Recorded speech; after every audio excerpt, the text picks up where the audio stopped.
A lot of people have asked me what it's like to start a studio, what it's like to run a studio, and everything that goes inside of it. I think the best option I could do is just create a YouTube series and offer my services to the public and give you guys a direct line to me to kind of ask these questions. So I'm gonna dedicate the next few months of my life just creating these videos to answer questions about anything in the podcast studio realm. Like what kind of equipment, what kind of clientele, the different philosophies behind each thing, even stories that I've had in the past that things have gone my way or not. Also, I want to talk about some of the developments that I've been making in my personal career and in a way to kind of like humanize and bring forth what it's like to be a true podcast studio entrepreneur. Although I've been doing it for quite some time and this industry hasn't existed a very long time, so there's really no wrong way to do it. However, many people are building off of other business models. For example, you have a lot of audio people coming in from the audio production industry or the studio industry from the audio perspective. And then you have a lot of people coming in from the video production perspective. And then you have tons of people coming in from the broadcast perspective. And I think everybody has their own little spin on it. But ultimately, the way I approach podcasting is on a client per client basis. That's the most important thing, because not all clients are broadcast oriented. Not all clients are super, hosty. And if you're running a podcast studio as a business, you're gonna have a lot of these things that kind of go contradictory to what you've learned either in school or from other people. That's the glory of being in an industry like the podcast studio industry and spearheading it is like you kind of get to create your own rules and subset of procedures. This is just a little foray into that. The first thing I would like to talk about is like, what is a podcast studio? A podcast studio is kind of in the middle ground of many different industries, like I was saying before. There are different aspects to a podcast studio that make it valuable to a certain type of clientele. You have people who need a podcast studio to just record audio, just for their audio only podcast. And then you have people who have a video centric podcast that have a lot of visual elements, or they would like to create visual elements so it makes it easier to have post-production clips. Clips is a really, really big deal. Like clips in podcasting seems to be the piece de resistance. It is the only reason why people podcast sometimes, to the point where people will come into one of my studios and they just want to do a clipping session. They will set up a camera or have our cameras set up and they will talk to nobody, ask themselves hypothetical questions and then answer them and then only post the clips. Their podcast exists nowhere. And I've noticed that in a lot of like the manosphere or like the self-help or the motivational kind of industry. A lot of people like doing that because it provides helpful information in a way that people are used to hearing it. I'm not gonna say that any of this is good or bad. I think that depending on the content is what dictates good or bad. Whether you're being helpful or you're being destructive or you're sharing a message or you're being honest. And ultimately as a podcast studio owner, I kind of stay out of it. If it's not my content, if it's not my personal content, then I really have no rights to say on who's seeing it, what the content is, how it's being received. I'm there to do a job. Obviously, I have, lines in the sand. Somebody came in and they wanted to talk about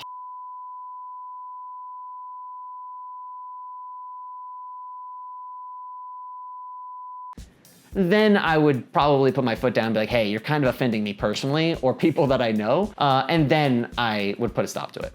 So as a rule of thumb, you shouldn't be there to censor anybody. You should be there to provide an opportunity for people who may or may not have that podcast studio aesthetic look that you'd like, and that's literally doing business. So podcast studios on multiple avenues can just be audio only and video. However, an audio only podcast studio can't be a video podcast studio, but a video podcast studio can be an audio only podcast studio. And what that means is if you're building a podcast studio, I would recommend probably making it video centric or making it something very close to video centric first, and then allowing the audio to exist in its own realm. If you have a client that comes in that really doesn't want video, it's not very interested in it, it costs them no more to just rent the space for audio only and have a single camera recording. Because chances are once they see themselves on camera recording and you show them the opportunity that they can have by creating podcasting clips or social media clips or even like background BTS stuff, they might actually be more encouraged to come back and record. So having more features than your clients actually want is a good thing to consider when doing a podcast studio.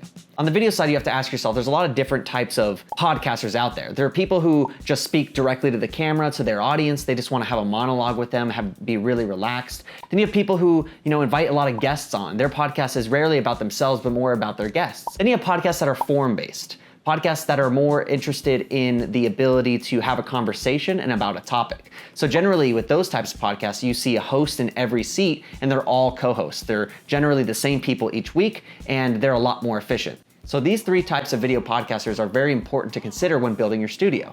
If you want a studio to be specific for just a one-on-one person, you only need really one camera, maybe two cameras to get that a second angle. So if you're talking about a client that has a host and generally a guest, then having a multi-camera setup would probably be the best option for those types of things. So you can have a close-up for each person and a wide shot. That's the general aesthetic for even broadcast stuff out there these days. Then you have people who have the host and then they have a Zoom guest. This is something that seems very easy in concept to achieve because we're used to consuming content via the internet, but it's a lot harder when you start having actual camera equipment with real, plugins.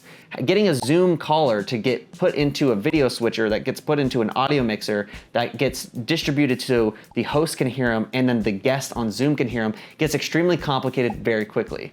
Don't underestimate the amount of research you need to actually inject a Zoom guest into a production. A lot of times people save time or technical know-how in the moment by recording everything separately and doing it in post-production.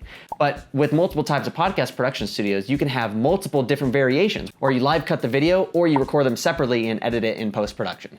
Then lastly, we have the group of people that are all hosts. So you have all four people are all comedic people. They're all going after each other. They're all having a good time. And the podcast itself is more centered around the conversation between like-minded friends. And very rarely there's a guest. These ones are great because these clients or these people who do this are very timely generally. They show up on time. They're all tuned in. They're very concise. They get in, they get out. If you have clients like these, then be their friends. They're very interesting people generally. And also they know what they're doing. They're podcasters by trade, or they want to get into podcasting and you can kind of give them the tools they need.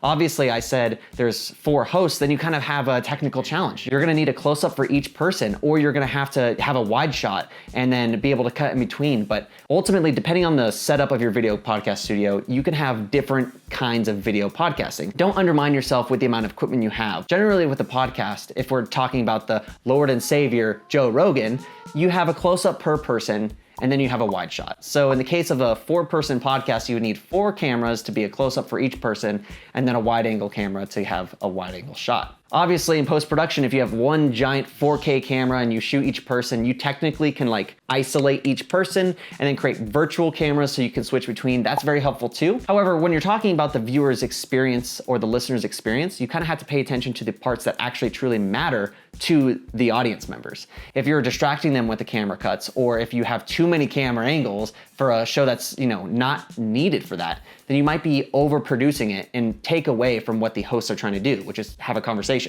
So that's what a podcast studio is. The audio version is that with no video, obviously, but having video is always something that you can have added value for virtually no cost more. Just having a GoPro setup or a cheaper camera. And if you have any spare cameras in your repertoire, then you're able to break them out and have them for those audio clients. Then you have the different types of video clients that range from a person speaking directly into the camera to a person who has themselves and a guest or them and a Zoom guest. And then you have a full panel of people. The options are limitless and the expansiveness is infinite.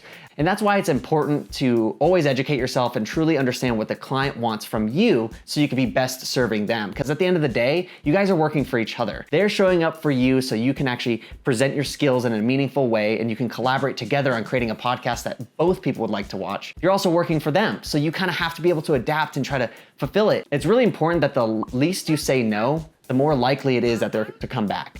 Some requests from clients are crazy and unrealistic, and the timelines they want is also super short. But that doesn't mean that you can't respond to them in a meaningful way from a perspective of problem solving instead of problem causing. And that's the most important thing about owning a podcast production studio, is that you're always trying to say yes. It might not be possible in the moment or in the time frame. Anything could be possible for them, so therefore you kind of have to have the same mentality.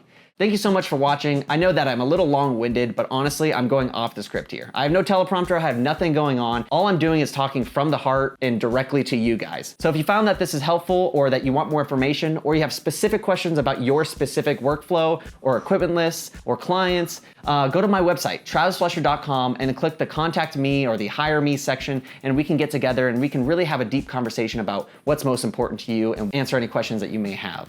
And thank you so much for your support. If you like what you see, click subscribe. If not, maybe you'll find me in the algorithms if you keep searching this kind of stuff. And I guess I'll see you in the next video.